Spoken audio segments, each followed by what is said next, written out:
ফারুকের বায়োগ্রাফি সম্পর্কে জানবো। ওমরে ফারুক রাদিয়াল্লাহু তাআলা আনহু, the super hero of this উম্মাহ। এই উম্মার সুপার হিরো তিনি, ঠিক কি না? ওনার মুখের আগে লাঠি চলতো বেশি। সুবহানাল্লাহ পড়বেন না? মাঝে মাঝে লাঠি চালানোরও দরকার আছে না নাই? সাইয়েদনা ওমরে ফারুক আমাদের জন্য অনুপ্রেরণা। Is the real super hero of Muslim উম্মাহ। তিনি এই উম্মার রিয়েল সুপার হিরো। এজন্য ওনার জীবনী থেকে আমরা কিছু শিক্ষা নেওয়ার চেষ্টা করব ইনশাআল্লাহ। পড়েন সাইয়েদনা ওমরে ফারুক কিভাবে ইসলাম ধর্ম গ্রহণ করলেন, কিভাবে বিশ্বনবীর প্রাণের কলিজার টুকরা হলেন, এটা দিয়ে আমরা শুরু করি। আল্লাহ তাআলা সাইয়েদনা ওমরে ফারুকের হৃদয়ের মধ্যে 3টা ধাক্কা মেরেছেন, ইমানের ধাক্কা। আওয়াজ করে বলতে হবে কয়টা? জোরে বলেন তো কয়টা? 3টা ইমানি ধাক্কা। এক হচ্ছে বিশ্বনবীর দোয়ার ধাক্কা। এক কি? দোয়ার ধাক্কা। 2 হচ্ছে সূরা হাক্কা দিয়ে দিয়েছেন আল্লাহ এক ধাক্কা। সুবহানাল্লাহ পড়বেন না? 3 হচ্ছে সূরাতু তাহা দিয়ে আল্লাহ দিয়েছেন আরেকটা ধাক্কা। এই 3টা ইমানি ধাক্কা যখন সাইয়েদনা ওমর ফারুকের হৃদয়ে লাগলো, উনি পড়তে আরম্ভ করেছেন আশহাদু আল্লা ইলাহা ইল্লাল্লাহ ওয়া আশহাদু আন্না মুহাম্মাদান আবদুহু ওয়া রাসূলুহু। চিল্লায়ে পড়েন আল্লাহু আকবার। বিশ্বনবী মক্কায় বসে বসে তাহাজ্জুদের সালাত পড়ে আল্লাহর কাছে দোয়া করলেন, আল্লাহুম্মা আইজ্জাল ইসলাম বিআহাব্বির রাজুলাইনি ইলাইক। ও আল্লাহ, 2 জন লোকের নাম বলবো, 2 জনের দরকার নেই। এই 2 জনের একজনকে আপনি ইসলামের সুশীতল ছায়া তলে এনে ইসলামকে বিজয় দান করে দেন। মুহূর্তের মধ্যে দোয়াটা কবুল করে নিয়েছে কে? বিশ্বনবী বললেন, আল্লাহ 2 জনের নাম বলবো আজকের দোয়ায়।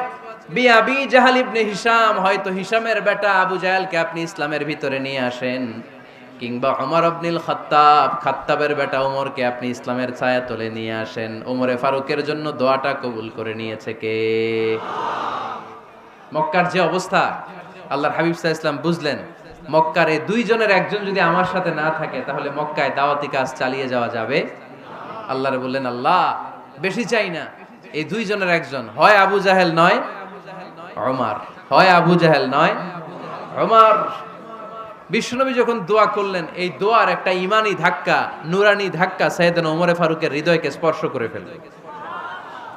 দোয়া ইজ লাইক এ মিসাইল। এই যে আমরা দোয়া করি, এটা মিসাইলের মতো। যুদ্ধে মিসাইল হামলা করে না? মিসাইল হামলা করার পরে এই মিসাইল লক্ষ্য বস্তুতে যে ভেদ করে, ঠিক কিনা? তেমনি দোয়ার মতো যদি আপনি দোয়া করতে পারেন, আপনি যেই জন্য দোয়া করেছেন ঠিক ওই জায়গায় যে আপনার দোয়া স্পর্শ করে। সুবহানাল্লাহ পড়বেন না? বিশ্বনবীর দোয়ার মাধ্যমে প্রথমে সাইয়েদনা ওমর ফারুকের হৃদয়ে এক ধাক্কা লাগলো।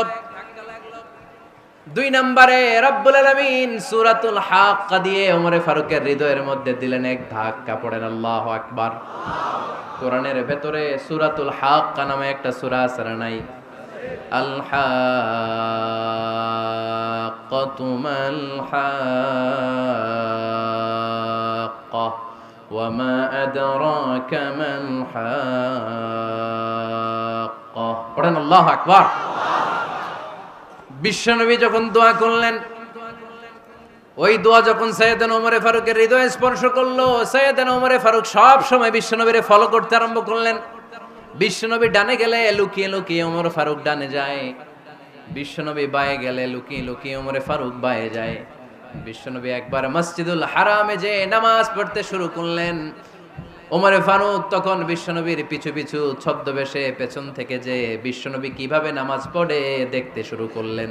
বিশ্বনবী ইন দা মিন টাইম এশার নামাজে আল হাক্কাতু মাল হাক্কা তেলাওয়াত শুরু করে দিলেন। আল হাক্কাতু মাল হাক্কা তেলাওয়াত শুরু করে দিলেন। তেলাওয়াত করতে করতে বিশ্বনবী যখন তেলাওয়াত করতেছে, ওমর ফারুক এরকম দুলতেছে আর মজা পাচ্ছে। ও মিয়া, বিশ্বনবীর কণ্ঠ বুঝি আমার মতো কণ্ঠ, আপনার মতো কণ্ঠ, আহমদ বিন ইউসুফের কণ্ঠ, আব্দুল বাসিতের কণ্ঠ না?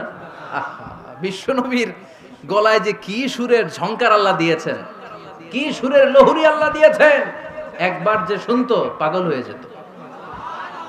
আল্লাহু আকবার।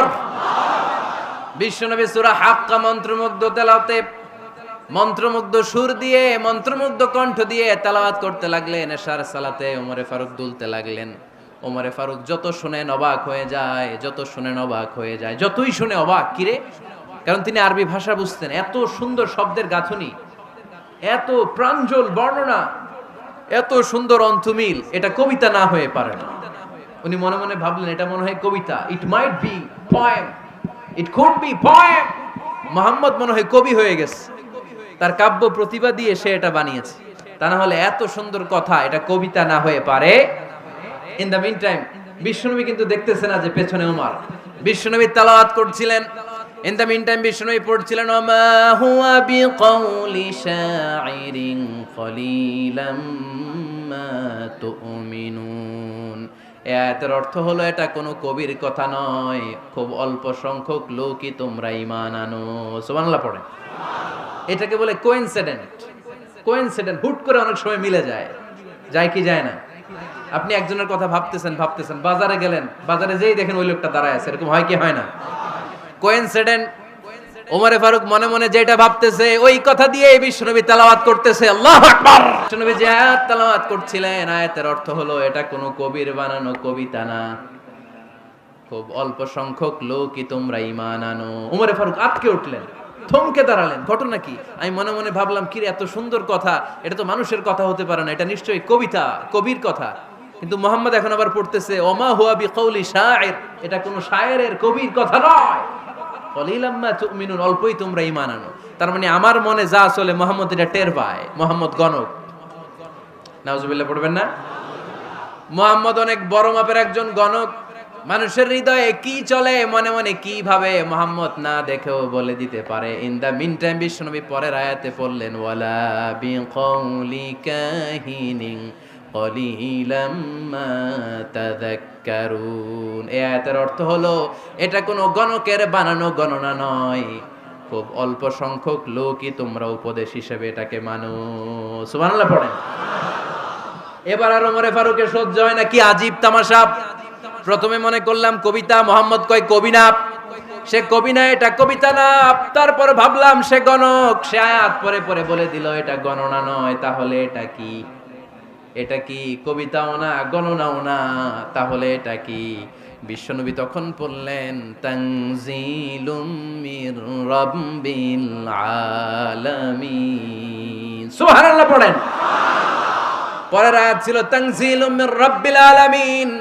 এটা দুনিয়ার কোনো কবির বানানো কবিতা না, এটা কোনো গণকের গণনা না, এটা কোনো সাহিত্যিকের বানানো সাহিত্য নয়, এটা মহাবিশ্বের পরিচালক রব্বুল আলামিনের কাছ থেকে পাঠানো কিতাব কোরআন। সূরা হাক্কার ধাক্কায় ওমরে ফারুক কাইত। প্রথমে ধাক্কাটা লাগলো যে দোয়া। বিশ্বনবী তাহাজ্জুদে কেঁদে দোয়া করলেন, আল্লাহ হয় আবু জাহেলের দিবা নাইলে ওমর রে দিবা।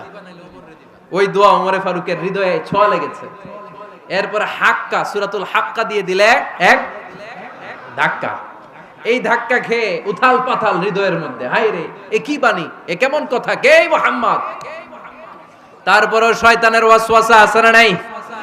আল্লাহ বলে যতই ওয়াসওয়াসা ওমরকে দেয়া হোক, আমি ওমরে ফারুককে এই মুসলিম উম্মতের সেনাপতি বানিয়ে ছাড়বো, আমি সেনাপতি বানাবো। এবার 3 নাম্বার ডোজ। ডাক্তারের কাছে গেলে প্রথমে দেখবেন সিম্পল ডোজ দেয়, নরমাল ওষুধ, এটাতে কাজ না হলে ডোজ বাড়ায়, একেবারে কাজ না হলে অ্যান্টিবায়োটিক মারে, আছে না নাই? আল্লাহ প্রথমে দোয়ার ছোঁয়া লাগালেন, তারপর সূরা হাক্কা দিয়ে ধাক্কা মারলেন, এরপরে রব্বুল আলামিন বলেন এবার 3 নাম্বার ডোজ সূরা তহা দিয়ে আমি তোমার হৃদয়টারে উজালা বানায় দেব রে ওমর। শয়তান ওদিক দিয়ে ওয়াসওয়াসা, খেলা দুই দিক থেকে চলতেছে। আল্লাহ তাআলা হেদায়েতের রাস্তায় টানছে, শয়তান জাহান্নামের দিকে টানছে। ঘোষণা দেয়া হলো মক্কায়, মুহাম্মদের মাথা কেটে এনে দিলে এত এত স্বর্ণ মুদ্রা দেয়া হবে। ওমরে ফারুক রাজি হয়ে গেলেন, নাঙ্গা তলোয়ার নিয়ে বিশ্বনবীর মাথা কাটার জন্য ছুটলেন। নাউজুবিল্লাহ পড়বেন না? বনু জাহরা গোত্রের এক লোক বলে, আইনা ইয়া ওমর, কই যাও? মুহাম্মদের মাথা কাটতে যাই। আরে মুহাম্মদের মাথা কাটতে যাও? তোমার বোন ফাতিমা বিনতে খাত্তাব আর তোমার বোন জামাই সাঈদ কদ সাবা, এরা তো ধর্ম ত্যাগ করে ফেলছে, এটা তো আমাদের ধর্ম ত্যাগ করে মুহাম্মদের ফলোয়ার হয়ে গেছে। আগে ওমর ঘর সামলাও, পরে মুহাম্মদের মাথা কাটতে যেও।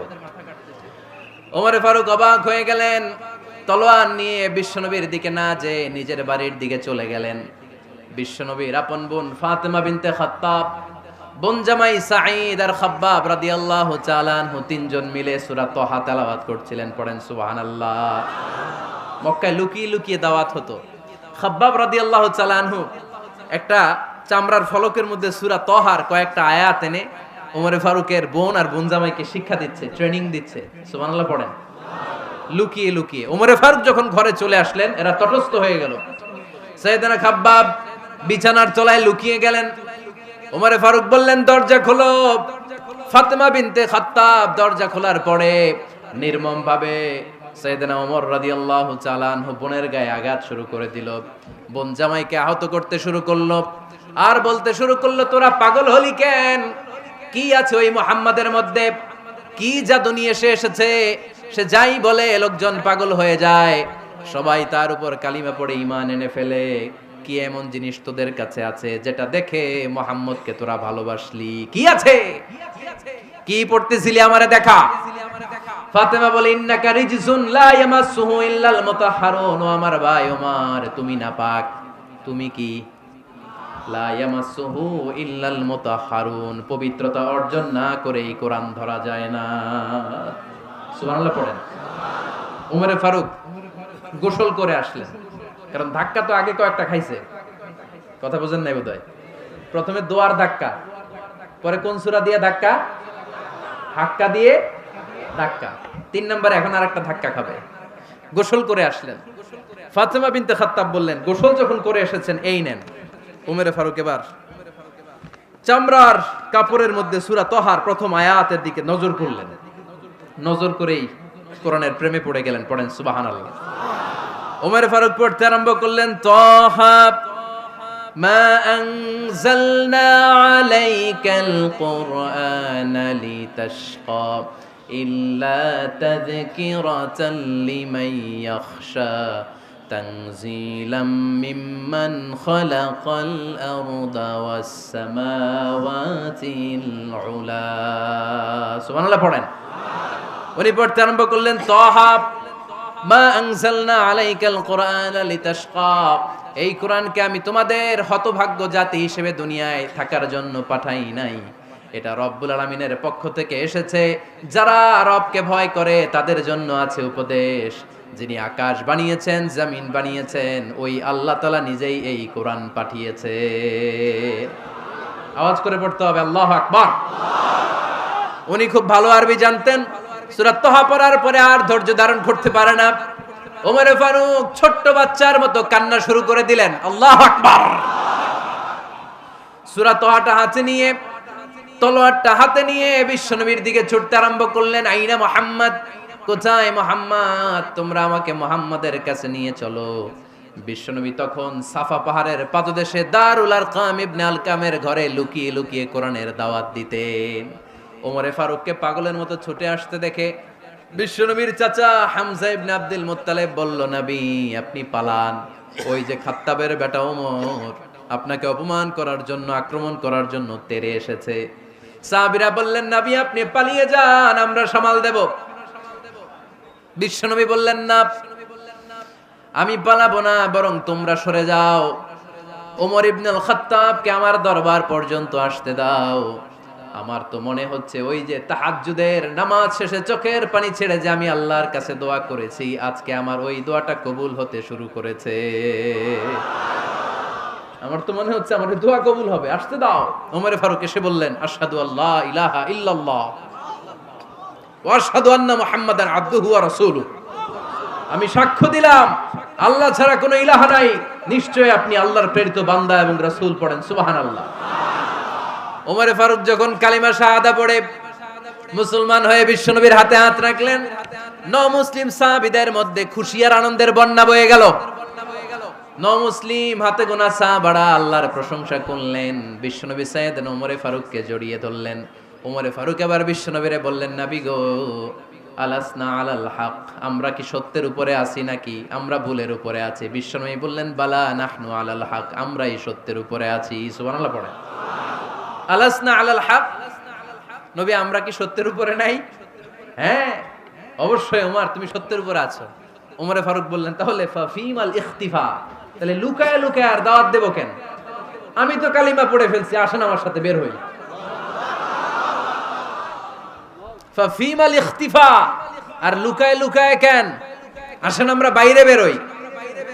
বিশ্বনবী বললেন, ওমর এটা মাক্কি জীবন, এখানে আমরা একটু গোপনে গোপনে দাওয়াত দিতে চাই। ওমরে ফারুক বলে, না, আমার দায়িত্ব, আমি একটা মিছিল দিতে চাই নবী। আল্লাহর নামের তাকবীর দিতে দিতে দারুল আরকাম থেকে শুরু করে মসজিদুল হারাম পর্যন্ত একটা মিছিল দিয়ে আমি মক্কা কাঁপাইয়া দেব। অনুমতি দেন। বিশ্বনবী দিতে চায় না। ওমর ফারুক অনেক বুঝানোর পরে স্বল্প পরিসরের একটা অনুমোদন পাওয়া গেল বিশ্বনবী সাল্লাল্লাহু আলাইহি ওয়াসাল্লামের কাছ থেকে। কিন্তু মিছিল যে দিবে, মিছিলের জন্য লোকের দরকার আছে না নাই? এখানে লোক নাই, আমি একাই মিছিল দিতেছি। এটা জমবে? মিছিল জমবে? খুঁজে উনি 11 জন মুসলিম সাহাবা পেলেন। কয়জন? ওমরে ফারুক বললেন 11 জনই সই। এই 11 জন নিয়েই আমি আল্লাহর নামের তাকবীর দেব। 2 লাইন করলেন। কয় লাইন? 2 লাইন। পেছনে 6 জন, আর এই লাইনের নেতা বানালেন বিশ্বনবীর চাচা হামজাকে রাদিয়াল্লাহু তাআলা আনহু। আর সামনে 5 জন, তার আগে দাঁড়ালেন উনি নিজেই। তাহলে 6 6 12। বললেন এই 2 লাইনই আমরা তাকবীর দিতে দিতে, বেশি না, এই দারুল আরকামের ঘর থেকে, আপনারা জানেন যে সাফা মারওয়া এখন যে সাই হয়, এই সাফার পাদদেশে ছিল দারুল আরকামের ঘর। উনি বললেন এখান থেকে ওই যে কাবার গিলাফ দেখা যায়, কাবার গিলাফ পর্যন্ত আমরা এই তাকবীর নিয়ে ওখানে যাব। সুবহানাল্লাহ পড়বেন না? ওখানে উনি দাঁড়িয়ে ছোট্ট একটা ভাষণ দিয়েছিলেন। উনি বলেছিলেন, মান আরাদা আন তাসকুলা উম্মু ওয়া ইয়াতামা ওয়ালাদু ওয়া তারমিলা যাওজাতুহু ফালিয়াসুদ্দানি। খেয়াল করে শুনেন, কান দুইটা খরগোশের কানের মতো খাড়া করেন। উনি এক বাক্যের একটা ভাষণ দিলেন। ভাষণ দিতে জানলে বড় ভাষণ দেয়া লাগে না। এক বাক্যের ভাষণ দিয়ে গোটা বিশ্বকে ঝাঁকুনি মারা যায়। চিল্লায় বলো ঠিক কিনা?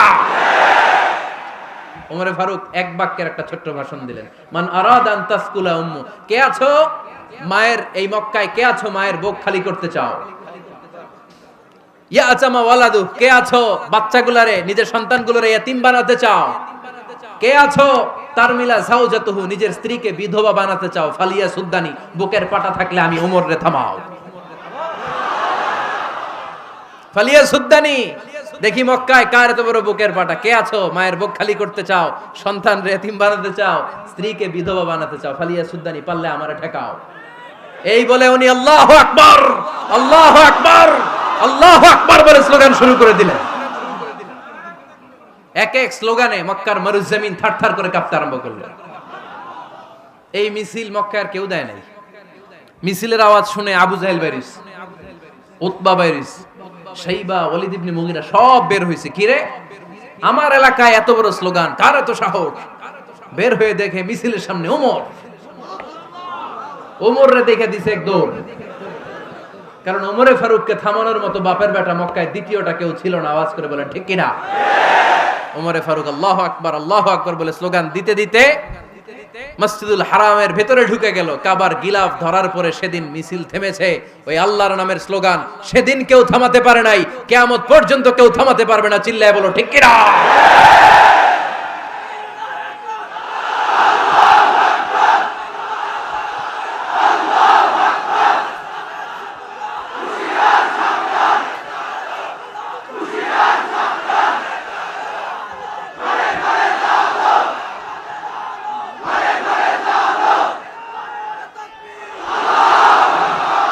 ওই রকম একটা ওমরের দরকার, আমাদের বেশি চাই না। জোরে বলেন ঠিক কিনা?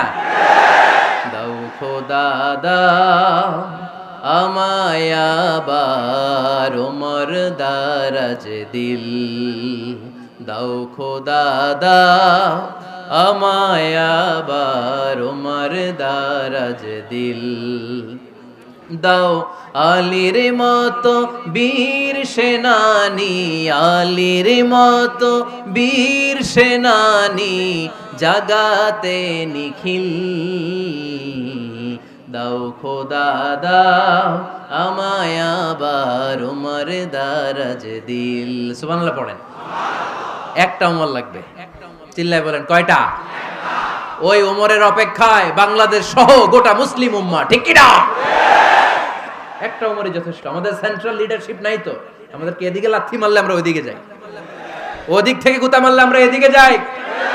আমাদের রিপ্রেজেন্টেটিভ, আমাদের প্রতিনিধিত্ব করার মতো কোনো কেন্দ্রীয় লিডারশিপ নেতৃবৃন্দ গোটা বিশ্বে নাই, ঠিক কি না? আমরা সেই উমরে ফারুকের অপেক্ষায়, আমরা সেই ইমাম আল মাহাদির অপেক্ষায়। এই উমরে ফারুক আমাদের মডেল। ঠিক কি না? থার্ড ইন পজিশন, এই পুরো উম্মতের মধ্যে ওনার পজিশন নাম্বার 3। 1 নাম্বার পজিশন বিশ্বনবীর, কার? 2 নাম্বার পজিশন কার? আবু বকর। 3 নাম্বার পজিশন কার? ওমরে ফারুকের। বিশ্বনবী বলতেন লা নবিয়্যা বা'দি, লা নবিয়্যা বা'দি, আমার পরে কোনো নবী নাই। ওয়ালা রাসূলা, আমার পরে কোনো রাসূলও নাই। আমার নবীর পরে আর কোনো নবী আছে? আমার নবীর পরে আর কোনো রাসূল আছে? এই যে কাদিয়ানি যে একটা সম্প্রদায় আছে, এরা কি মুসলিম নাকি অমুসলিম? মুসলিম সম্প্রদায়ের সাথে এদের কোনো সম্পর্ক নাই। চিল্লায়ে বলেন ঠিক কি না? এরা যদি মুসলমান হতে চায়, আমার নবী দ্য লাস্ট মেসেঞ্জার বিশ্বনবীকে খাতামুন নবী হিসেবে সংবাদ সম্মেলন করে গোটা বিশ্বকে জানাই দিতে হবে, তারপরে তাদেরকে আমরা মুসলিম হিসেবে স্বীকৃতি দিব। চিল্লায়ে বলেন ঠিক কি না? তা না হলে তারা কোন ধর্মের এটাকে জানাই দিতে হবে। No inferiority complex, no identity crisis. Identity ক্রাইসিসে থাকা যাবে না। আপনারা কোন ধর্মের এটা জানাই দেন। আপনারা বিশ্বনবীরও শেষ নবী মানবেন না, আবার মুসলিম বলেও নিজেদেরকে ট্যাগ লাগাতে চাইবেন। সাধারণ মুসলমানরা এটা এই ধোঁকাবাজি মানে না। চিল্লায় বলেন ঠিক কি না? আমার নবীর পরে কোনো নবী নাই, আমার রাসূলের পরে কোনো রাসূল নাই। ঠিক কি না? আল্লাহর হাবিব বলতেন লাউ কানা বা'দি নাবিয়্যুন লাকানা উমর, তবে আমার পরে যদি নবী হওয়ার যোগ্যতা কারো থাকে, আমার ওমরের ওই যোগ্যতা আছে। সুবহানাল্লাহ পড়েন। প্রভু তুমি বলেছো রাসূল দেবে না, বলনি দেবে না ওমর, বলনি দেবে না হামজা তারি, খালিদ বিজয় সমর। প্রভু তুমি বলেছো রাসূল দেবে না, বলনি দেবে না ওমর, বলনি দেবে না হামজা তারি, খালিদ বিজয় সমর। প্রভু তুমি বলেছো রাসূল দেবে না। সুবহানাল্লাহ পড়েন। এজন্য আমরা একটা ওমর চাই। কয়টা? বেশি লাগবে? নেতার মতো নেতা কয়টা লাগে? জোরে বলেন কয়টা? Enough, that's enough. ওমরে ফারুক আওয়ার সুপার হিরো। ওনার সাথে বিশ্বনবী সাল্লাল্লাহু আলাইহি ওয়াসাল্লামের মুসাহারার সম্পর্ক ছিল। ওমরে ফারুক যে বিশ্বনবীর শ্বশুর, এটা অনেকে জানেই না। ওমরে ফারুক রাদিয়াল্লাহু তাআলা আনহু বিশ্বনবীর শ্বশুর ছিলেন। এটা আজকে নতুন শুনছেন। কে কে হাত তোলেন? দেখছেন হুজুর? সঠিক বলছি না আমি? অনেকে আমরা জানিই না। মাশাআল্লাহ, জানতে লজ্জা নাই, শিখতে লজ্জা নাই। লজ্জা হচ্ছে অজ্ঞতায় আর মূর্খতায়। ঠিক কি না? আমরা শিখতে রাজি আছি। যে কথা বলে আমরা তার ছাত্র। আমার আগে হুজুর কথা বলতেছিলেন, আমরা ছিলাম ছাত্র। এখন আমি কথা বলতেছি, এখন আমরা সবাই হয়ে গেছি ছাত্র। ঠিক কি না? যিনি বলেন তিনি শিক্ষক, বাকিরা আমরা ছাত্র। ঠিক কি না? 4 খলিফার 2 খলিফা, ইসলামের 4 খলিফার 2 খলিফা বিশ্বনবীর মেয়ের জামাই, আর বাকি 2 খলিফা বিশ্বনবীর শ্বশুর। সুবহানাল্লাহ পড়েন। সাইয়েদনা আলী রাদিয়াল্লাহু তাআলা আনহু, সাইয়েদনা উসমান যুন-নূরাইন বিশ্বনবীর মেয়ের জামাই। উসমান রাদিয়াল্লাহু তাআলা আনহুর কাছে বিশ্বনবী 2 মেয়েকে বিয়ে দিয়েছিলেন। একজন মারা যাওয়ার পরে আরেকজন। বিশ্বনবী বলেছেন এরপরে আরেকটা থাকলে ওইটারও বিয়ে দিতাম। সুবহানাল্লাহ পড়বেন না? 2 জন ছিল মেয়ের জামাই আর 2 জন ছিল শ্বশুর। সাইয়েদনা আবু বকর শ্বশুর, বিশ্বনবীর স্ত্রী আম্মাজান আয়েশা রাদিয়াল্লাহু তাআলা আনহার বাবা। বিশ্বনবীর স্ত্রী আম্মাজান হাফসা রাদিয়াল্লাহু তাআলা আনহার বাবা ছিল সাইয়েদনা ওমরে ফারুক। চিল্লায়ে পড়েন আল্লাহু আকবার। জানো তো না পজিশন না? সাইয়্যিদু কুহুলিল জান্নাহ, জান্নাতে যত নারীরা যাবে, নারীদের সর্দারিনী হবে সাইয়্যিদাতুনা ফাতেমা রাদিয়াল্লাহু তাআলা আনহা। এই ফরিদপুরের যত ইয়াং স্টারেরা, তোমরা যারা জান্নাতে যাবে, তোমাদের লিডার হবে সাইয়েদনা হাসান আর হুসাইন রাদিয়াল্লাহু তাআলা আনহুমা। আর বয়স্ক মুরব্বীরা যারা জান্নাতে ঢুকবেন, আপনাদের লিডার হবে সাইয়েদনা আবু বকর আর সাইয়েদনা ওমর ফারুক রাদিয়াল্লাহু তাআলা আনহু। সুবহানাল্লাহ পড়তে পারলেন না? ওমর ফারুক এটা সাধারণ কোনো ক্যারেক্টারিস্টিক্স নয়। ওনাকে আল্লাহ তাআলা নলেজও দিয়েছেন, আবার দিনদারিও দিয়েছেন। আমার দিনী ভাইয়েরা খেয়াল রাখবেন, কোনো আলেমের মধ্যে বা কোনো নেতার মধ্যে যদি এই দুইটার সমন্বয় আপনি পান, যে তার জ্ঞানও আছে আবার দিনদারিও আছে, he belongs the knowledge and he belongs the তাকওয়া, সে গোটা বিশ্বকে জয় করে ফেলবে। ঠিক কি না? যার মধ্যে জ্ঞান আছে, যার মধ্যে তাকওয়া আছে, তারে কেউ থামায় রাখতে পারে? ওমরে ফারুককে এই 2 নেয়ামত দিয়ে ধন্য করেছে কে? সহিহ বুখারীর বর্ণনা, বিশ্বনবী সাহাবীদের সামনে একটা স্বপ্নের কথা বলছেন। বিশ্বনবী বললেন, আমি স্বপ্নে দেখলাম আমার আঙ্গুলের ফাঁকা থেকে দুধ বের হচ্ছে, আমি তৃপ্তি সহকারে দুধ খেলাম। খাওয়ার পরে দেখলাম আঙ্গুলের মধ্যে একটু দুধ লেগে আছে। আমার আঙ্গুলে অতিরিক্ত লেগে থাকা দুধটা আমি ওমরে ফারুকের মুখের মধ্যে লাগিয়ে দিলাম। সাহাবারা বললেন, ইয়া রাসূলুল্লাহ, ইয়া হাবিবাল্লাহ, মাযা আওয়ালতা বিহি, এই স্বপ্নের আপনি কি ব্যাখ্যা করলেন, আমরা তো বুঝলাম না। বিশ্বনবী বললেন, আওয়ালতু বিহি আল ইলম, আমি এই দুধ দিয়ে জ্ঞানের ব্যাখ্যা করেছি, কারণ ওমরকে আল্লাহ যেই জ্ঞান দিয়েছে গোটা বিশ্বের কাউকে এত জ্ঞান দেয় না। এজন্য স্বপ্নে যদি কেউ দেখেন যে আপনি দুধ খাচ্ছেন, তার মানে আল্লাহ তাআলা আপনার জ্ঞান বাড়ায় দিবে। ওমরে ফারুককে দুধ খেয়ে অতিরিক্ত দুধের অংশটা বিশ্বনবী আবু বকর রাদিয়াল্লাহু তাআলা আনহুর মুখে দেন নাই, সাইয়েদনা উসমানের মুখে দেন নাই, আলী রাদিয়াল্লাহু তাআলা আনহুর মুখে দেন নাই। স্বপ্নে ওই অতিরিক্ত লেগে থাকা দুধটা বিশ্বনবী ওমরে ফারুকের ঠোঁটের মধ্যে লাগিয়ে দিয়েছেন। এই হাদিস থেকে প্রমাণ হয় আল্লাহ তাআলা জ্ঞানের নেয়ামতে সাইয়েদনা ওমরে ফারুককে ধন্য করেছেন। আবার বুখারীর বর্ণনা, বিশ্বনবী সাল্লাল্লাহু আলাইহি ওয়াসাল্লাম আরেকটা স্বপ্নের বর্ণনা দিচ্ছেন। তিনি বললেন, তোমাদের সবাইকে স্বপ্নে আমার সামনে দাঁড় করানো হলো। আমি দেখলাম তোমাদের কারো জুব্বা নাভি পর্যন্ত, কারো জুব্বা হাঁটু পর্যন্ত, কারো জুব্বা টাকনু পর্যন্ত। ওমরে ফারুককে যখন স্বপ্নে আমার সামনে দাঁড় করিয়ে দেয়া হলো, আমি দেখলাম ওমরের জুব্বা এত লম্বা, ওমর টেনে হিচড়ে তার জুব্বা নিয়ে সামনে হেঁটে যাচ্ছে। সাহাবারা বললেন, ফামাযা আওয়ালতা বিহি ইয়া রাসূলুল্লাহ, ও আল্লাহর রাসূল, এই স্বপ্ন দিয়ে আপনি কি বোঝাতে চাইলেন, আমরা কিছু বুঝলাম না। বিশ্বনবী বললেন, আউয়ালতু বিহি আদ-দীন, আমি এই হাদিসের দ্বারা দ্বীনের ব্যাখ্যা করলাম, যার জামা যত লম্বা তার দ্বীনদারি তত বেশি। সুবহানাল্লাহ, আসতে পড়েন। স্বপ্নে দেখলেন কোন সাহাবীর জুব্বা নাভি, কোন সাহাবীরটা হাঁটু, কারোটা টাকনু, কিন্তু ওমরে ফারুকের জুব্বা এত লম্বা, ইয়াজুরু সাওবাহু, তিনি তার জুব্বা টেনে হিচড়ে যাচ্ছেন। বিশ্বনবী বললেন, এটা দ্বারা আমি দ্বীন, আমি তাকওয়া, দ্বীনদারি, তাকওয়া, এটার ব্যাখ্যা করেছি। তার মানে ওমরে ফারুকের তাকওয়ার সামনে সব তাকওয়া পানি হয়ে যাবে। কোন সুবহানাল্লাহ।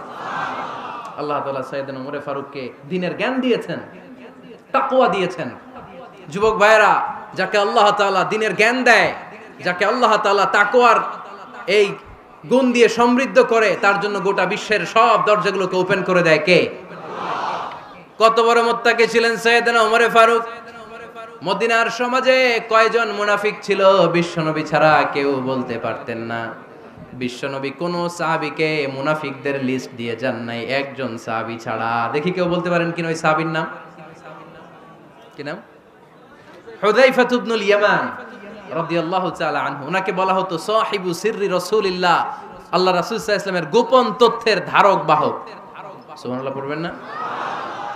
বিশ্বনবী ইন্তেকালের আগে মদিনার সমাজে মোট কয়জন মুনাফিক আছে, এই তথ্য আবু বকরকে বলেন নাই, ওমর রাদিয়াল্লাহু তাআলা আনহুকে বলেন নাই, উসমান রাদিয়াল্লাহু তাআলা আনহু, আলী রাদিয়াল্লাহু তাআলা আনহু, আশারাতুল মুবাশশিরিনা বিল জান্নাহ কোন সাহাবীকে বলেন নাই। শুধুমাত্র কেবলমাত্র একমাত্র হুযায়ফা ইবনুল ইয়ামান রাদিয়াল্লাহু তাআলা আনহুর কাছে মুনাফিকদের লিস্টে বিশ্বনবী দিয়ে গিয়েছেন। সুবহানাল্লাহ পড়েন। মদিনায় কারা কারা মুনাফিক কেউ জানতো না হুযায়ফা ছাড়া। কে ছাড়া? নামটা আজকে মুখস্থ করেন, যাতে অন্য কোনো ওয়াজে কেউ জিজ্ঞেস করলে বলতে পারেন। মুনাফিকদের লিস্ট যে সাহাবীর কাছে বিশ্বনবী দিয়ে গিয়েছিলেন, সাহাবীর নাম কি? নাম? নামটা কেমন লাগে? ভাল লাগে? অনেকে আমারে জিজ্ঞেস করে, হুজুর আমার ছেলে হবে আগামী মাসে, একটা নাম দেন। নাম দিয়ে দিলাম হুযায়ফা। যাদের হবে ছেলে, এলাকায় যাদের নেক্সট কয়েক মাসে ছেলে হবে, খালি হুযায়ফা চলবে। কি চলবে? ভাল লাগে? নামটা ভাল লাগে? রাইখেন, অনেক সুন্দর নাম। উনি জানতেন মুনাফিক কারা। দেখেন ওমরে ফারুকের তাকওয়ার লেভেলটা কত হাই। ওমরে ফারুক একদিন হুযায়ফা রাদিয়াল্লাহু তাআলা আনহুর কাছে গেলেন, যে বললেন, হুযায়ফা, বিশ্বনবী ইন্তেকালের আগে মুনাফিকদের নামের লিস্টটা কারো কাছে দেয় নাই, আমার জানা নাই, সাইয়েদনা আবু বকরের জানা নাই, কোন সাহাবীর জানা নাই, তুমি ছাড়া। আমি তোমার কাছে জানতে চাই, আমি ওমরের নামটা ওই মুনাফিকদের খাতায় আছে কিনা আমার একটু বলো। আমার ওমরের নামটা ওই মুনাফিকদের লিস্টিতে একটু আছে কিনা, নামটা একটু বলো। যদি থাকে আমি ভালো হয়ে যাব। আমি নেফাকি দূর করে পাক্কা মুমিন হতে চাই। আমার নাম যদি মুনাফিকের লিস্টে থাকে আমি তো শেষ। হুযায়ফা চোখের পানি ছেড়ে দিয়ে বলে, আমিরুল মুমিনিন, কেমন প্রশ্ন করলেন আপনি? আপনি বিশ্বনবীর শ্বশুর, এই উম্মতে আপনার পজিশন 3 নাম্বার। আপনারে মুনাফিকরা ভয় পায়, শয়তান আপনারে ভয় পায়। আপনি জান্নাতে সব বয়স্ক লোকদেরকে নিয়ে জান্নাতের মধ্যে আগে আগে ঢুকবেন, কেমন করে মুনাফিকদের কাতারে আপনার নাম থাকতে পারে ওমর? সুবহানাল্লাহ পড়ে। কি বিনয়ী, কি তাকওয়া। হুযায়ফাকে যে ধরতেন, হুযায়ফা একটু বলো না আমার নামটা মুনাফিকদের লিস্টিতে আছে কিনা। ওমরে ফারুকের যদি এই টেনশন থাকে যে আমি মুনাফিক হয়ে গেলাম কিনা, আমাদের এই টেনশন থাকার দরকার আছে না নাই? হ্যাঁ, যেন সব সময় আল্লাহর কাছে দোয়া করতে হবে, আল্লাহ তুমি নেফাকি থেকে আমাদেরকে বাঁচাও। আরো জোরে পড়েন আমিন। ওমরে ফারুক রাদিয়াল্লাহু তাআলা আনহু আমাদের সুপার হিরো, আমাদের সবাই বলেন আমাদের। উনি কত বড় সুপার হিরো শুনেন। উনি জুমার খুতবা দিচ্ছেন। কি দিচ্ছেন? মসজিদে নববীতে খুতবার মাঝখানে হঠাৎ বললেন, ইয়া সারিয়াতাল জাবাল, ইয়া সারিয়াত ইবনে জানিমিল জাবাল। এই কথা বলেই আবার খুতবা দিতে শুরু করলেন।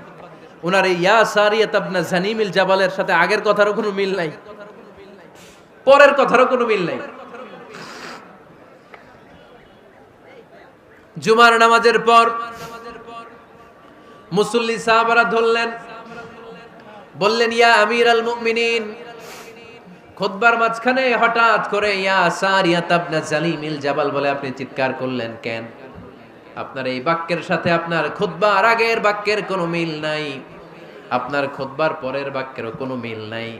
এই কথা আপনি কারে বললেন, কারে উদ্দেশ্য করে বললেন? এই কথার তাৎপর্য কি আমাদেরকে বুঝিয়ে বলেন।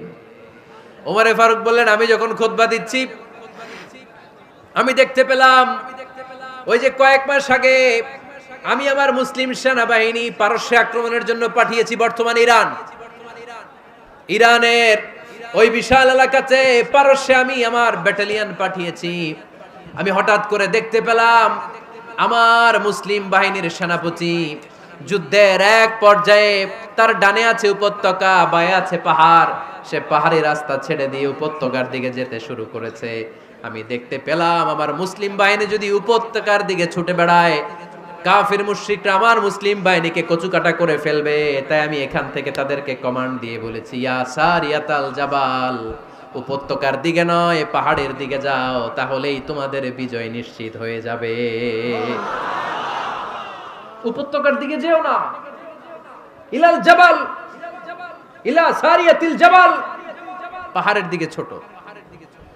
সাহাবারা অবাক, ঘটনা কি?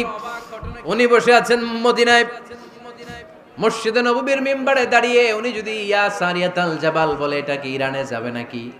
ও মিয়া, তখনকার সময়ে বর্তমানের মতো মোবাইল ছিল নাকি, ইন্টারনেট ছিল নাকি, কিছু ছিল? খালি মুখে আমি যদি বলি ইয়া সারিয়াতাল জাবাল, এটা ইরানে যাবে, ইন্ডিয়া যাবে, ঢাকায় তো যাবে না, ফরিদপুর শহরেই তো বসবে না, ঠিক কিনা? কিন্তু এটা আমিরুল মুমিনিন বিশ্বাসী সাহাবারা বিশ্বাস করে নিল। কিছু মুনাফিক ছিল, এরা কয় না ঝামেলাস, এটা তো সম্ভব না। এক কাজ করি, এই সেনাপতি যখন বিজয়ী বেশে মদিনায় ফিরে আসবে আর আমরা ধরবো। এরা দিন গুনতে লাগলো, এই সেনাপতি মুসলিম বাহিনী নিয়ে পারস্য জয় করে কবে ফিরে আসবে। এই মুনাফিকের দলগুলো কখনো সেনাবাহিনীকে অভ্যর্থনা জানাতে যেত না, কিন্তু এইবার সবার আগে মদিনার উপকণ্ঠে যে সেনাপতিদেরকে অভ্যর্থনা জানানোর জন্য ফুল নিয়ে রেডি, ফুল নিয়ে দাঁড়ায়। সেনাপতি ঢুকার সাথে সাথে ধরছে, এই সেনাপতি কোত্থেকে আসছে? কয় পারস্য জয় করে আসছি। কয় এমন এমন দিন, জুমার দিন দুপুর বেলা যুদ্ধের মাঝখানে আমিরুল মুমিনিনের কণ্ঠের কোন কথাবার্তা শুনছো নাকি? সেনাপতি অবাক, কয় তোমরা জানলা কেমনে? শুনছি তো। সুবহানাল্লাহ পড়বেন না?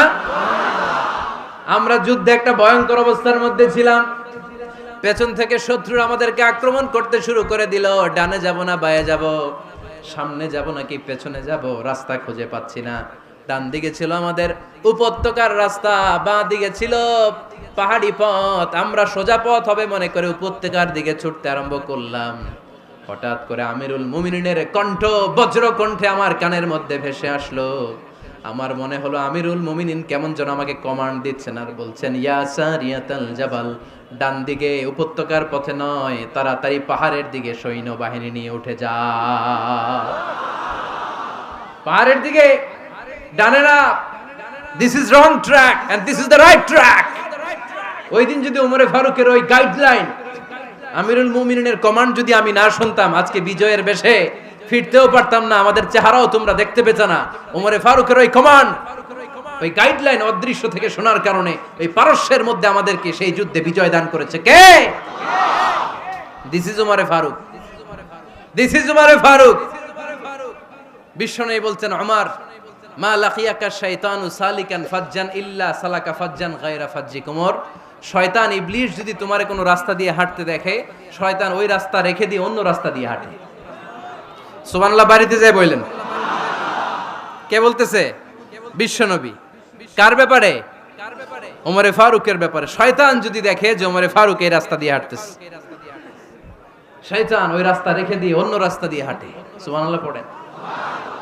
রাত্রিবেলা আমরা আমাদের বাচ্চা ছেলে মেয়েদেরকে যখন খাওয়াই, বাচ্চারা খেতে চায় না, এরকম হয় আপনাদের ফরিদপুর এলাকায়?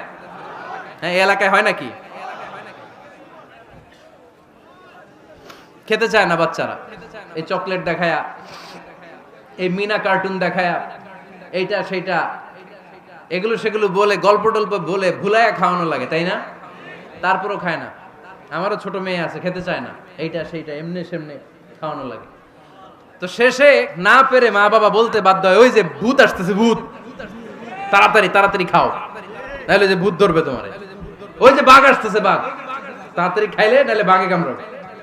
বলি না আমরা? আপনারা কি বলেন? ভূত। আর কি বলেন? হ্যাঁ হ্যাঁ, আচ্ছা, এক এক জায়গায় এক একটা আমরা বলি, ভূত আসবে, বাঘ খাবে, ভাল্লুক খাবে, তাড়াতাড়ি খাও। মদিনাতে যখন ওমরে ফারুক আমিরুল মুমিনিন, মদিনার মায়েরাও বাচ্চাদেরকে খাওয়াতে পারতো না, ছোট্ট মেয়েদেরকে খাওয়াতে পারতো না, খাওয়া নিয়ে যন্ত্রণা করতো। বাচ্চারা যখন মদিনায় খেতে চাইতো না রাত্রি বেলায়, মদিনার মায়েরা বলতো, তাড়াতাড়ি খাও, হা হুয়া ইয়াতি উমর, হা হুয়া ইয়াতি উমর, তাড়াতাড়ি খা, নাইলে ওই যে ওমর আসতেছে, Omar. This is our super hero সাইয়েদনা ওমর ফারুক রাদিয়াল্লাহু তাআলা আনহু।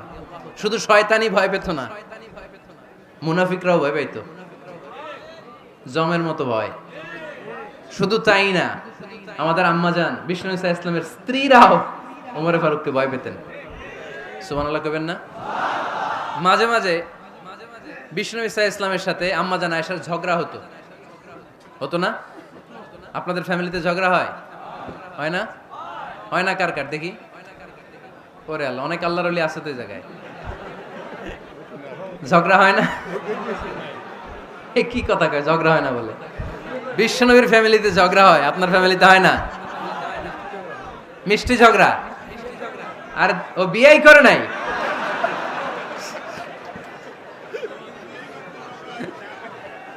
ঝগড়া তো হবেই, দাম্পত্য জীবনের মজাটাই তো এখানে। কখনো ঝগড়া, কখনো আনন্দ, একটু বৃষ্টি, একটু রোদ, একটু হাসি, একটু কান্না, ভালো লাগা ভালোবাসা শেয়ার করে নেয়া, মিলেমিশে একাকার হয়ে যাওয়া, ঠিক কিনা? তো আল্লাহর হাবিব সাল্লাল্লাহু আলাইহি ইসলামের সাথে আম্মাজান আয়েশার ঝগড়া হতো। তো একদিন ঝগড়া হয়ে দুইজন রেগে আছে। খবরদার, দুইজন রেগে থাকবেন না আবার। একজন রাগলে আরেকজন থেমে যাবেন, কারণ এই ছোট্ট ঝগড়া থেকে এটা অনেক সময় বিচ্ছেদের দিকে গড়ায়।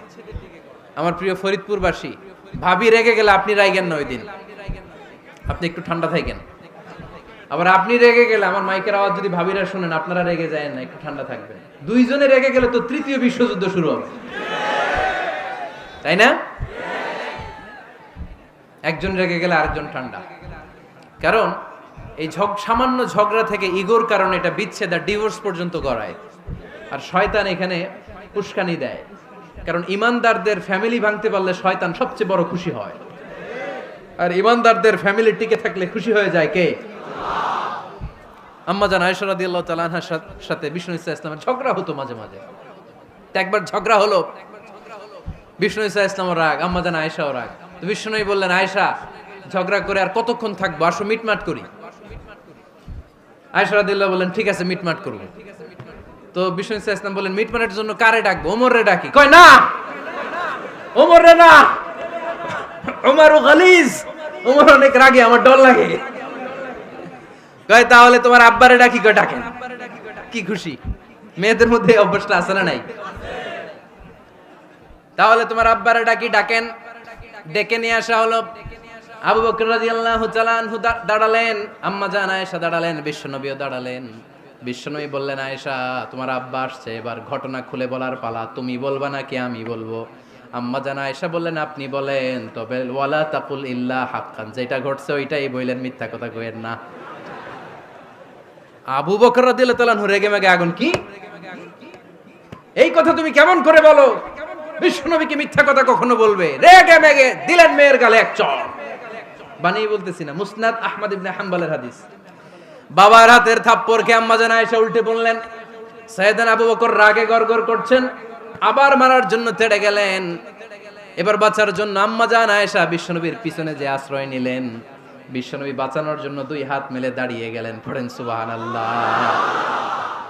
বিশ্বনবী যখন দুই হাত মেলে দাঁড়িয়ে গেলেন, সাইয়েদনা আবু বকর রাদিয়াল্লাহু আনহু থেমে গেলেন। সাইয়েদনা আবু বকর রাদিয়াল্লাহু তাআলা আনহু ঘর থেকে বের হয়ে বারান্দায় দাঁড়ালেন। পড়েন সুবহানাল্লাহ। এবার বিশ্বনবী আম্মা জান আয়েশার কাছে যেয়ে বলেন, ইয়া আয়েশা কাইফা রাআইতিনি আনকাসতুকি মিনার রাজুল, দেখছো কেমনে বাঁচাইলাম? আমি না থাকলে ভর্তা বানাই ফেলতো আজকে। আমি বাঁচাইছি তোমারে, আমি, আমার লগে ঝগড়া করো তুমি। লজ্জায় পড়ে আম্মা জান আয়েশা খিলখিল করে হেসে দিলেন, বিশ্বনবীও হেসে দিলেন। দুইজনের হাসির মধুর আওয়াজ শুনে সাইয়েদনা আবু বকর বাইরে থেকে অবাক, কিরে এতক্ষণ না ঝড় তুফান, এখন দেখি হাসি। সালাম দিয়ে অনুমতি নিয়ে ভিতরে ঢুকলেন। ঢুকে দেখেন আম্মা জান আয়েশাও হাসে, বিশ্বনবীও হাসে। এ হাসি দেখে আবু বকর রাদিয়াল্লাহু আনহু হেসে দিলেন। আরশের উপর থেকে খুশি হয়ে গেলেন কে? এবার সাইয়েদনা আবু বকর রাদিয়াল্লাহু তাআলা আনহু বললেন, ইয়া রাসূলুল্লাহ আশরিকানি ফি সিলমিকুমা কামা আশরাকতুমানি ফি হারবিকুমা। ও নবী, যুদ্ধ লাগলে, দুইজন যুদ্ধ লাগলে মীমাংসার জন্য যেমনি আমারে ডাকেন, এরকম হাসি আর আনন্দের মুহূর্তেও আমারে একটু ডাইকেন। আশরিকানি ফি সিলমিকুমা কামা আশরাকতুমানি ফি হারবিকুমা। নবী, আপনাদের মধ্যে ঝগড়া লাগলে সন্ধি করার জন্য আমারে যেমনি ডাকেন, আপনাদের হাসি খুশি আনন্দ খুনসুটি এই মজাদার মুহূর্তগুলোতে আমারে বঞ্চিত রাখেন না, আমার একটু ডাইকেন। সুবহানাল্লাহ পড়েন। এই মুসনাদে আহমদ ইবনে হাম্বলের হাদিস শোনার উদ্দেশ্য হচ্ছে, বিশ্বনবী প্রথমে ওমর ফারুকের নাম বলেছিলেন।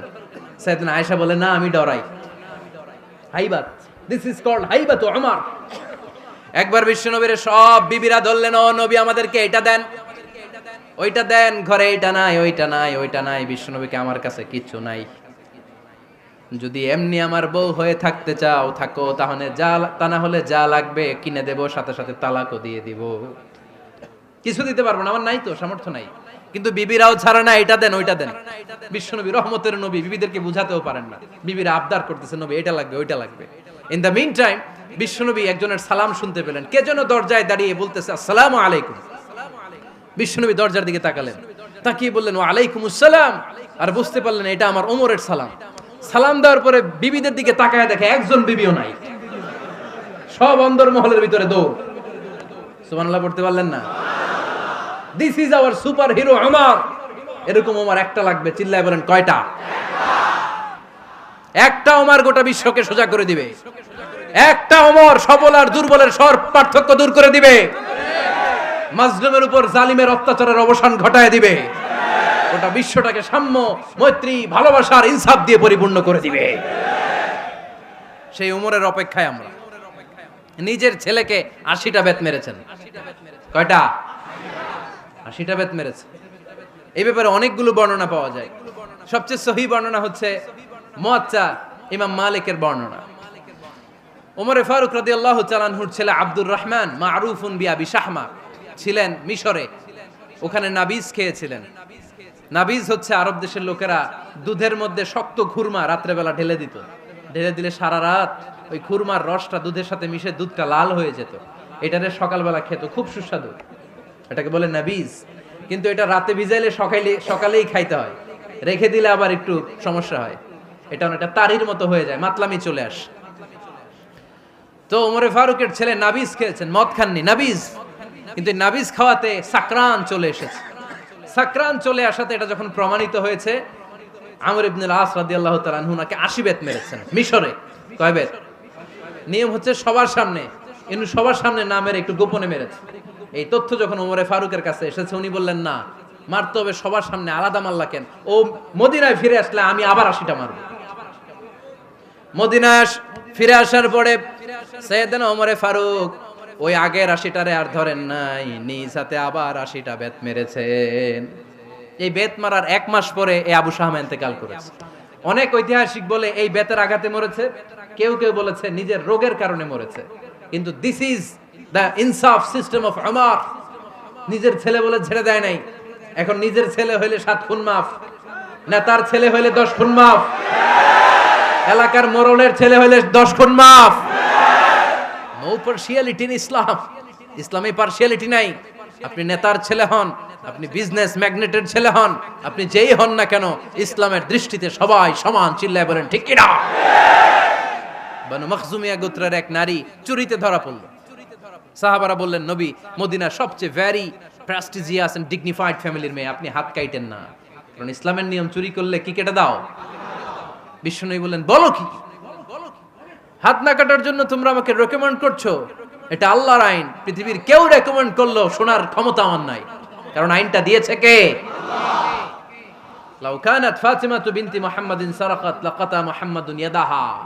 আরে বনু মাকসুমিয়া মেয়ে তো দূরের কথা, আমার কলিজার টুকরা ফাতেমাও যদি আজ চুরিতে ধরা পড়তো, তার হাত কেটে দিতে আমি 1 মিনিটও দেরি করতাম না। দিস ইজ ইসলাম। এই হচ্ছে ওমরে ফারুকের মানাকিব। এরকম ওমরে ফারুক কয়টা লাগবে? আওয়াজ করে বলতে হবে, কয়টা লাগবে? একটা লাগবে। এই সাইয়েদনা ওমরে ফারুক মদিনার প্রথম চিফ জাস্টিস ছিলেন। সর্বপ্রথম উনার পরামর্শে সাইয়েদনা আবু বকর রাদিয়াল্লাহু তাআলা আনহু কোরআনকে সংকলন করেছেন। আমরা এই যে কোরআন পড়ি 30 পারা, এমদাদিয়া লাইব্রেরির 114টা সূরা, কত সুন্দর সন্নিবেশ করা হয়েছে, এখানে সাজানো হয়েছে। আল্লাহর হাবিব সাল্লাল্লাহু আলাইহি ওয়াসাল্লামের সময় কি এরকম কোরআন ছিল নাকি? ছিল না। খেজুর পাতার মধ্যে, গাছের বাকলের মধ্যে, ওটের বড় হাড্ডির মধ্যে আর পাথরের মধ্যে খোদাই করা কোরআন ছিল। সাইয়েদনা আবু বকরের সময় রাদিয়াল্লাহু তাআলা আনহুর সময় যুদ্ধ হলো, 70 জন হাফেজ সাহাবী ইন্তেকাল করলেন।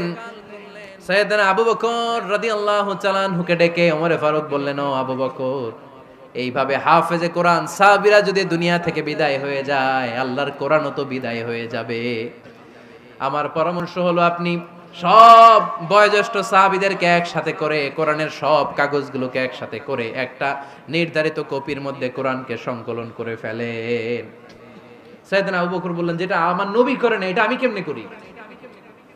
কিন্তু ওমরে ফারুক নাছরবান্দা বলে না, এটা করলে কোনো খারাপ হবে না, ভালোই হবে। মুসলিম উম্মার জন্য এক জায়গায় কোরআন সন্নিবেশিত থাকবে, আপনি করেন। সাইয়েদনা আবু বকর রাজি হয় না, ওমরে ফারুকও ছাড়ে না। ওমরে ফারুক বলতে বলতে বলতে বলতে এমন ভাবে সাইয়েদনা আবু বকর রাদিয়াল্লাহু তাআলা আনহুকে ধরলেন, সব শেষে সাইয়েদনা আবু বকর ওমরে ফারুকের কথায় কোরআন সংকলনে রাজি হয়ে গেলেন। পড়েন সুবহানাল্লাহ। উনি বললেন, ওমর যখন আমাকে বারবার বুঝাতে লাগলো, আল্লাহ তাআলা আমার হৃদয়টা ওমরের কথা শোনার জন্য খুলে দিলেন। আল্লাহ তাআলা কেমন যেন আমাকে ইলহাম করলেন, আবু বকর করো, এই কাজের মধ্য দিয়ে আমি আমার কোরআনকে গোটা বিশ্বে জীবিত রেখে দেব। This is Omar. এই যে আমরা হিজরি সনের যে আমরা গণনা করি, এই হিজরি সনের প্রবর্তক হচ্ছে সাইয়েদনা ওমরে ফারুক। সুবহানাল্লাহ নাই? আপনাদের মনোযোগ আছে না গেছে? কই ঘুমায় গেলেন মনে হয়? তাকবীর দেন তো একজন আওয়াজ করে।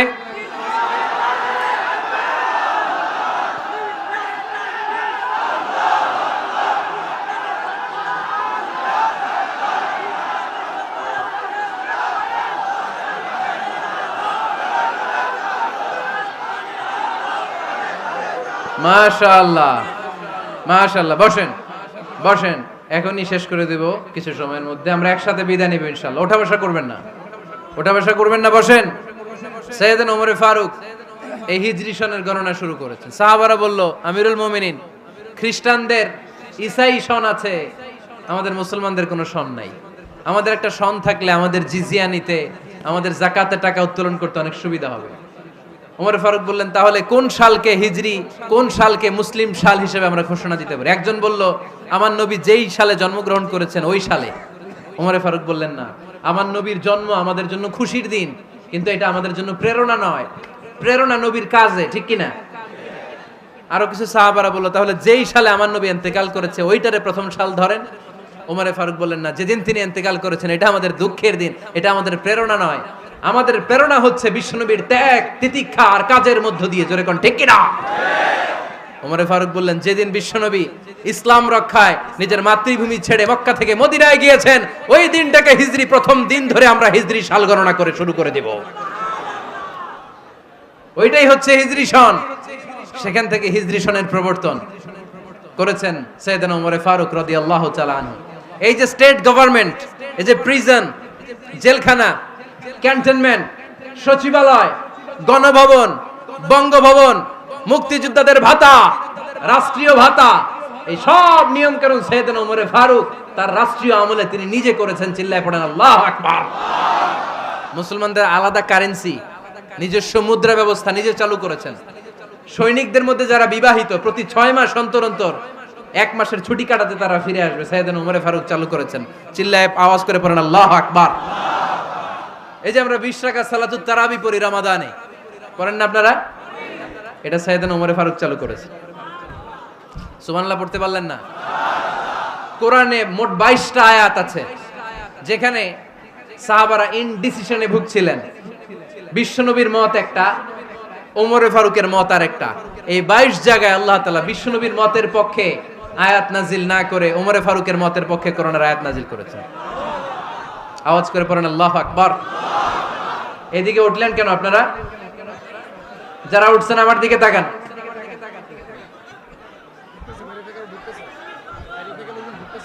কিছু ভিতরে ঢুকতেছে, কিছু বাইরে দিছে না?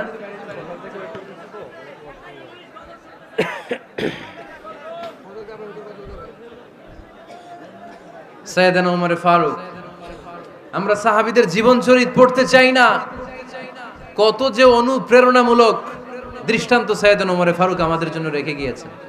ওমরে ফারুক যখন খলিফা, দিনের বেলায় যদি রাষ্ট্রে কোনো নিয়ম জারি করতেন, দিনের বেলায় জনগণকে কোনো বিষয়ে যদি নিষেধ করতেন, রাত্রে বেলায় খাওয়ার সময় ফ্যামিলি মেম্বারদের সবাইকে বলতেন, এই দিনের বেলা আমি জনগণকে এই কাজ করতে নিষেধ করেছি, তোমরা আমার ফ্যামিলি মেম্বার, খবরদার তোমরা এই কাজ করো না।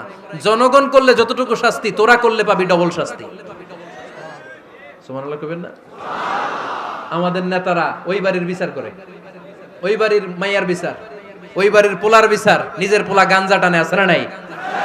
নিজের মেয়ে অপরাধ করে, আছে না নাই? কি নেতা ছিলেন ওমরে ফারুক! আগে নিজের ঘর সামলিয়েছেন, আগে নিজেকে সামলিয়েছেন, নিজের ঘর ঠিক করেছেন। বলেছেন জনগণ করলে যত বেদ, তোরা করলে double Veda. This is call leader, ঠিক কি না?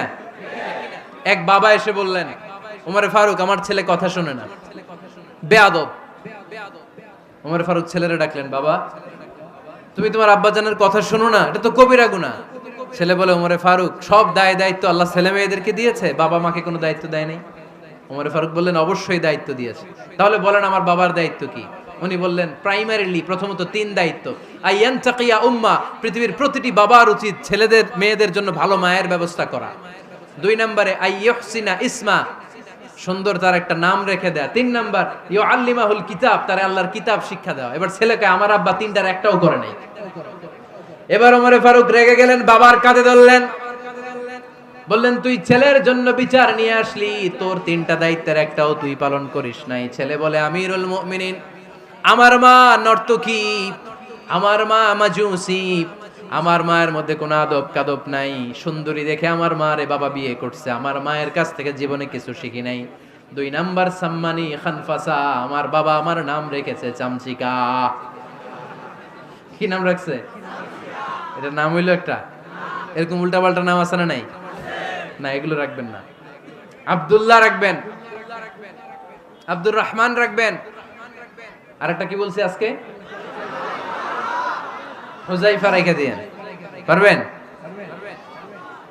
ওয়ালাম ইউআল্লিমনি হারফাম মিন কিতাবিল্লাহ, আমিরুল মুমিনিন। শুধু তাই না, আল্লাহর কোরআনের একটা অক্ষর আমার বাবা কোনোদিন আমারে শিক্ষা দেয় নাই। ওমর ফারুক রেগে গেলেন, এবার বাপের কান্দে ধইরা মারতে শুরু করলেন। তুই পোলার নামে বিচার নিয়ে আইছিস, তোরে মার দিমু আগে। এরকম নেতার দরকার আছে না নাই? মদিনায় এক লোক তার বউরে রাগের চোটে 100 তালাক দিয়ে ফেলছে। কয় তালাক দেয়ার নিয়ম কয়টা? দিছে কয়টা? এবার স্ত্রী কাঁদতে কাঁদতে এসে বলে, আমিরুল মুমিনিন দেখেন, আমার স্বামী আমারে রেগে মেগে 100 তালাক দিছে।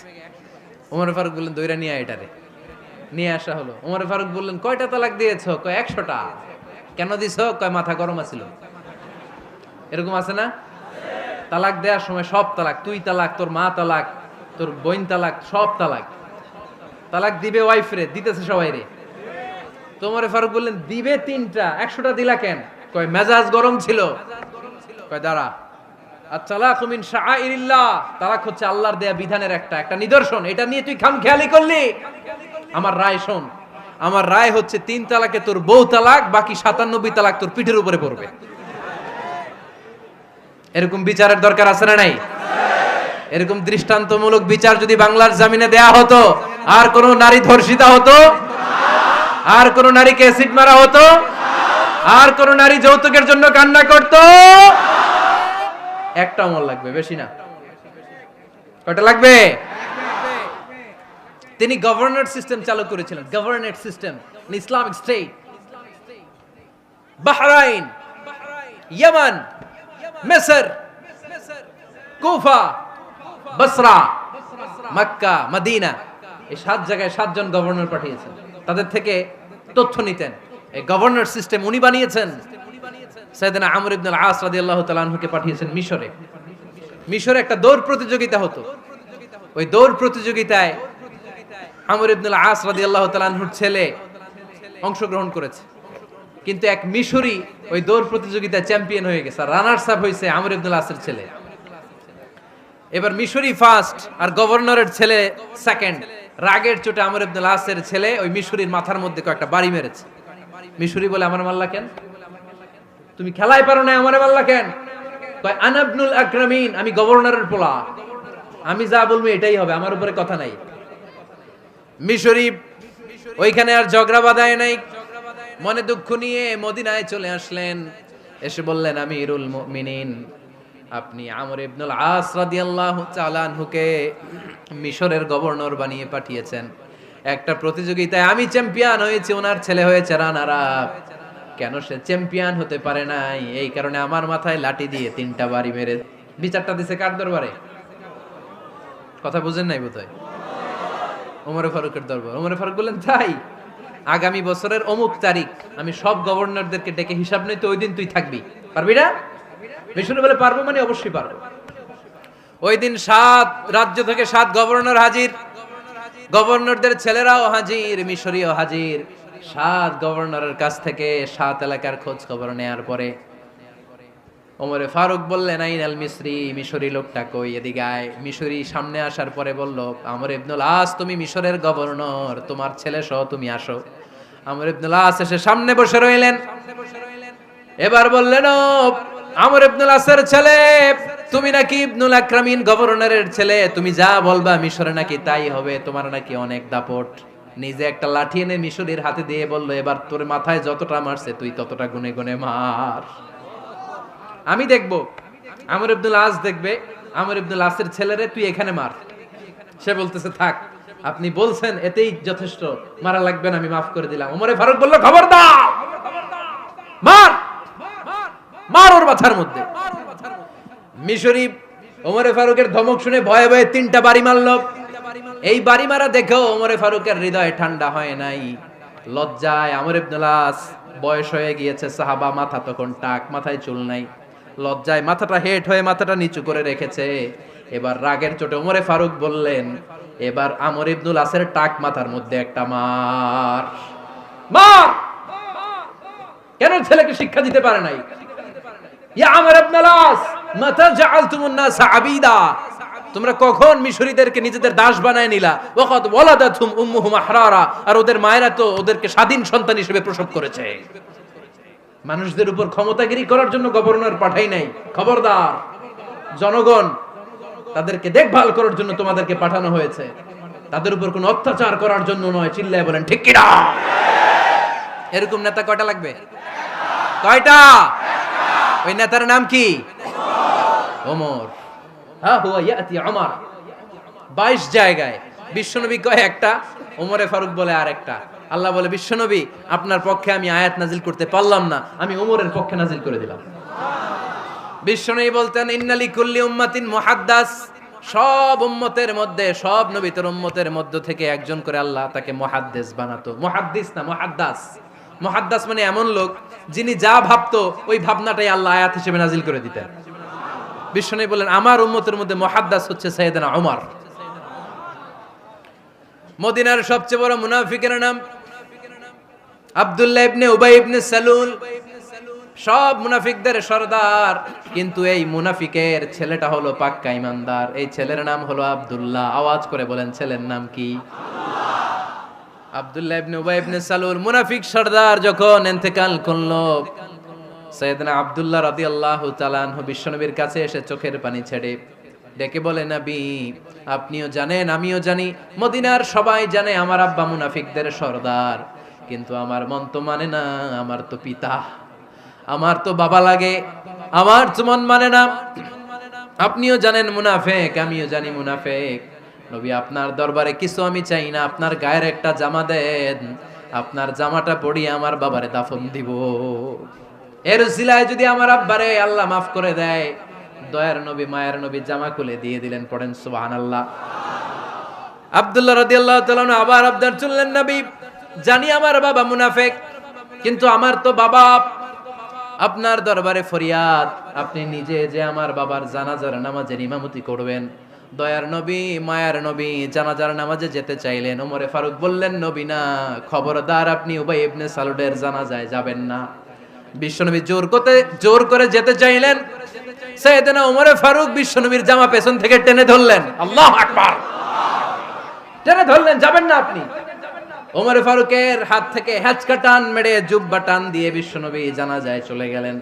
রব্বুল আলামিন আয়াত নাজিল করলেন, ইস্তাগফির লাহুম আও লা তাস্তাগফির লাহুম ওয়া ইন তাস্তাগফির লাহুম ৭০ মাররাতান ফালান ইয়াগফিরাল্লাহু লাহুম। নবী গো, একবার নয়, দুইবার নয়, ৭০ বারও যদি এই মুনাফিকের জন্য আপনি ক্ষমা চান, তার জন্য ক্ষমা নাই, তার জন্য আছে জাহান্নাম। ওয়ালা তাকুম, আপনি যাবেন না আলা কবরি, কখনো তাদের জানাজায় যাবেন না। এই যে একটা ভুল করে ফেলছেন, এটা এইবারই শেষ, এরপরে আর যাবেন না। সাইয়েদনা ওমর ফারুকের পক্ষে আল্লাহ তাআলা কোরআনের আয়াত নাজিল করে দিলেন। চিল্লায় পড়েন আল্লাহু আকবার।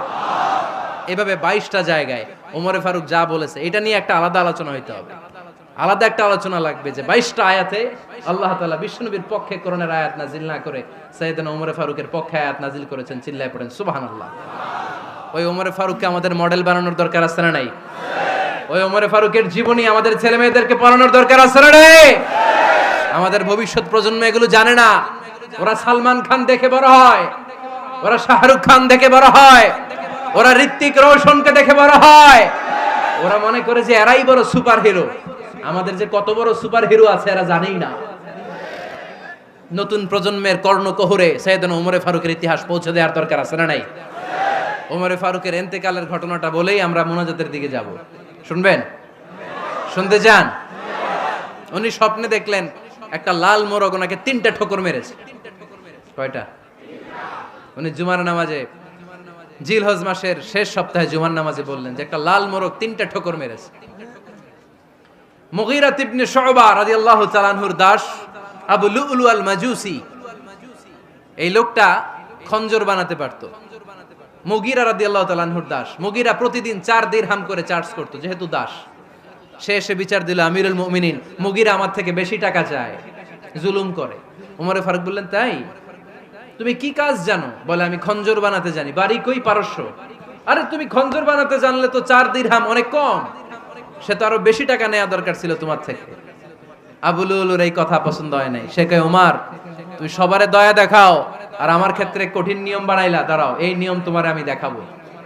এই রাগে সে বাড়িতে যে একটা খঞ্জর বানালো। কি বানালো? খঞ্জর চিনেন? ছোট্ট ছুরি। কিছুদিন আগে ওমানের সুলতান কাবুস ইন্তেকাল করেছে, জানেন আপনারা? ওনার এই কোমরের মধ্যে খঞ্জর থাকতো, ছবিতে দেখছেন? আরব শায়েখ যারা সুলতান আমির, কোমরে কি থাকে? ছোরা থাকে, খঞ্জর। সে বাসায় যে একটা খঞ্জর বানালো, যেই খঞ্জরের 2 মাথা, লাহু রাসান ওয়া মাকবাদাতুহু ফি ওয়াসাতি, আর ধরার হ্যান্ডেলটা মাঝখানে, এদিকেও ছুরি এদিকেও ছুরি, যাতে এইভাবে এইভাবে মারা যায়। সে ধার দিতে লাগলো আর বলল, ওমর দাঁড়াও, তোমারে আমি দেখাবো।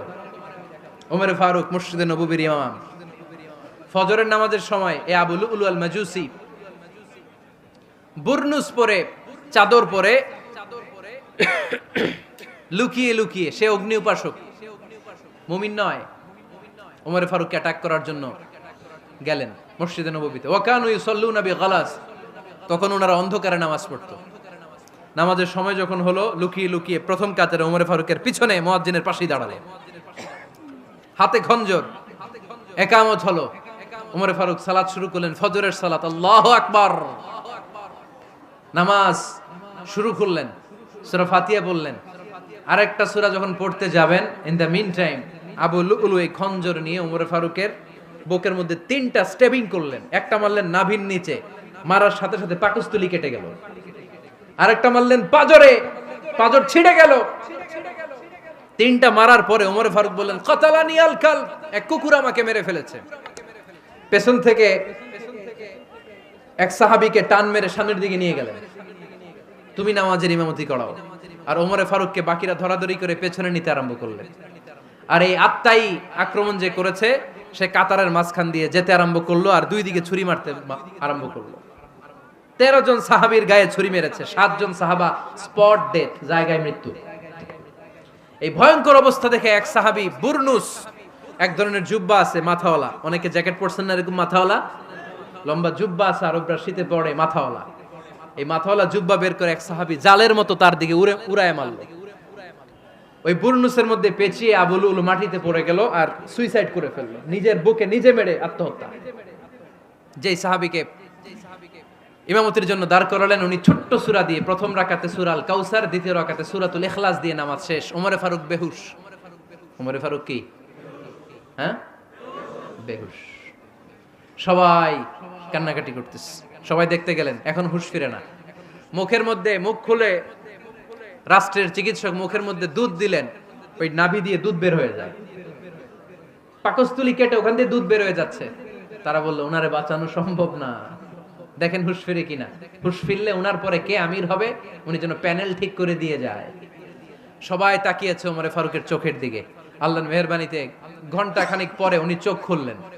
চোখ খোলার পরেই বলেন নাই, ও মা আমি মরে যাই।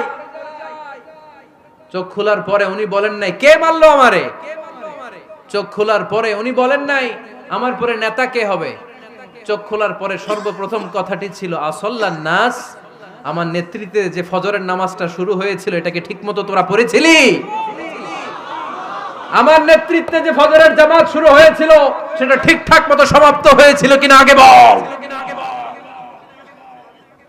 আসল্লান নাস, নামাজটা হয়েছে কিনা বল। সুবহানাল্লাহ কইতে পারলেন না? This is Omar, hour super hero. নেতা অনেকগুলো লাগে না, এরকম নেতা একটাই যথেষ্ট, যে গোটা বিশ্বকে কাঁপায় দিতে পারে। চিল্লায় বলো ঠিক কিনা? আমরা চাই আমাদের ছেলেগুলো ওমরে ফারুকের মতো বড় হোক। আমরা চাই আমাদের ছেলে মেয়েগুলো খাব্বাব, খুবাইব, সাইয়েদনা আলী, উসমান, আবু বকর রাদিয়াল্লাহু তাআলা আনহুর অনুসরণে বড় হোক, ঠিক কিনা? আমরা একটা ওমর চাই, যিনি আমাদেরকে সালাতের শিক্ষা দিয়ে গিয়েছেন, ইন্তেকালের আগে বলেছেন সাল্লান নাস। এজন্য আমরা যেন নামাজ কখনো নষ্ট না করি। আল্লাহর জমিনে দিন বাস্তবায়ন আসাদ্দুহুম ফি আমরিল্লাহি ওমর রাদিয়াল্লাহু তাআলা আনহুর মতো এত কঠোর কেউ ছিলেন না। তাই দিন বাস্তবায়নে আমরা যেন কাউরে ছাড় না দেই। সবার আগে আল্লাহর দিন, সবার আগে আল্লাহর কোরআন, সবার আগে আমার ইসলাম, ঠিক কিনা? চাইলেই কেউ এদেশ থেকে ইসলামরে মিটাই দিতে পারবে না। যে দেশে আল্লাহু আকবার ধ্বনির সাথে সাথে সূর্য উঠে যায়, আল্লাহু আকবার ধ্বনির সাথে সাথে সূর্য ডুবে যায়, সে দেশে আর কিছু থাকবে না থাক, আমার ইসলাম থাকবেই। আর কিছু থাকবে না থাক, আমার কোরআন থাকবেই। সে ইসলামের সাথে থাকতে রাজি আছেন তো? কোরআনের সাথে থাকতে রাজি আছেন তো?